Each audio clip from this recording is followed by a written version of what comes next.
Hey everyone, this is Pritham here, and in this video I am going to show you how to get input from the user in Java. So in the last couple of videos we have seen that we initialized a variable with a value and then printed it. But when we write some program, the program should be written for the user, right? Where the user will give some input and get the output. So in Java we use scanner class to get input from the user, and the syntax is scanner sc new scanner system.in. So here we created sc object of scanner class. Now if you don't know what does this class and object mean, then don't worry about this. We'll learn about class and object in a separate video when we get to object oriented programming. So for now, just keep this basic syntax in your mind. Now there are multiple methods by which you can take multiple types of data from the user. Like if we want to take integer data, then we have next int. If we want to take string, then we have next line. So in the list you can see there are multiple methods for multiple data types. Now let's go to our IDE and write scanner sc. You can give any name to the object. New scanner system.in.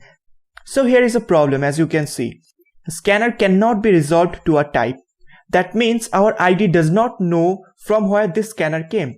So when we hover over it, it says we need to import scanner from a package. Here we have a long list, but we are going to import this from java.util.scanner. Okay, now it's fine. Now let's say we want to take an integer data from user. So for that we gotta write int, let's say age sc.nextInt. Now I want to print the data that the user will give me. So for that let's write system.out.println age. Let's run it. So here you can see a blank screen, means it is waiting for our input. So let's give 25, and here it shows 25. Here the first 25 is our input and this 25 is output. Now let's take a string from the user.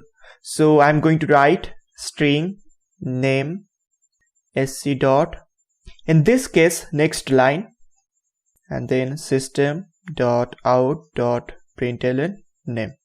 Now let's do one more thing. Let's say system.out.println enter name, and here your name is okay.